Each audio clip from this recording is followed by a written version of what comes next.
नमस्कार।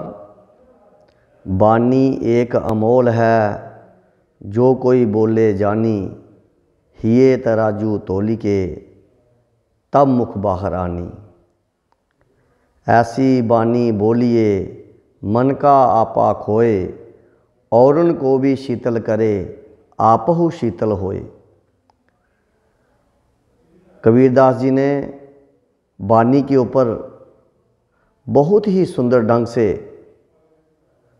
अपने शब्दों में उन्होंने व्यक्त किया है। उन्होंने कहा है बानी जो है एक बहुत ही अमूल्य वस्तु है। जो कुछ भी हम बोलते हैं उसको हमें सोच समझ करके, उसका चिंतन करके, उसका विचार करके, उसका मनन करके हमें जो है बोलना चाहिए। ये तराजू तोली के, अपने हृदय रूपी जो है तराजू में तोल करके अपने अंतः कर्ण में उसको अच्छी तरह से विचार विमर्श करके उस शब्द को हमें मुख से बाहर निकालना चाहिए। अन्यथा किसी के बहकावे में आकर, किसी के शब्दों, किसी के जाल में फंसकर अगर हम कुछ ऐसे शब्द जो है मुंह से निकाल देंगे तो आने वाले भविष्य में जो है वो हमारे लिए कष्टदायक हो सकते हैं। साथ ही उन्होंने कहा है कि ऐसी बानी बोलिए, मन का आपा खोए। हमें हमेशा यही प्रयत्न करना चाहिए कि हम जो है अच्छा बोलें, सत्य बोलें, मधुर बोलें।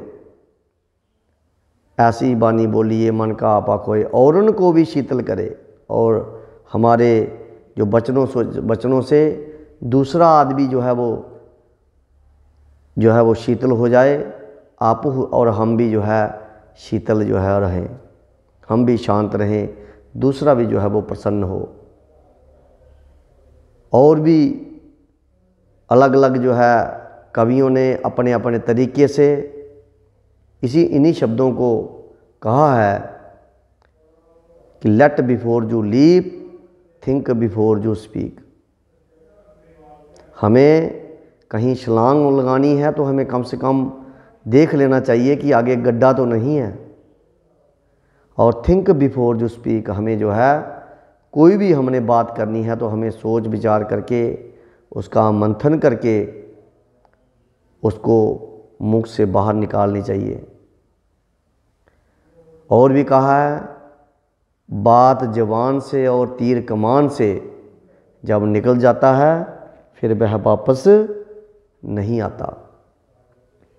शास्त्रों में भी कहा गया है, प्रिय वाक्य प्रधानेन सर्वे तुष्यन्ति जंतवः, कि प्रिय बोलने से चराचर जगत के सभी प्राणी जो हैं वो प्रसन्न होते हैं। प्रिय वाक्य प्रदानेन सर्वे तुष्यन्ति जंतवः तस्मा तदेव वक्तव्यम। इसलिए हमें सदैव प्रिय ही बोलना चाहिए।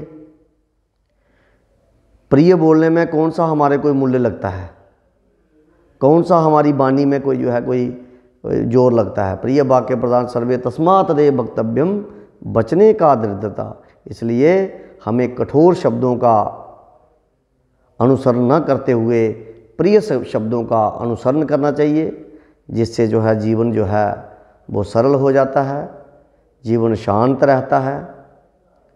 इसलिए कबीरदास जी की बातें बहुत ही लाभदायक हैं हमारे लिए, जीवन में आगे बढ़ने के लिए बहुत ही कल्याणप्रद हैं। मुझे कभी कभी ऐसा लगता है कि जो हमारे शास्त्रों में जो बातें कही गई है वो कबीरदास जी ने बड़ा ही सरल और सुगम ढंग से उनका वर्णन किया है। नमस्कार। जय जय सीताराम।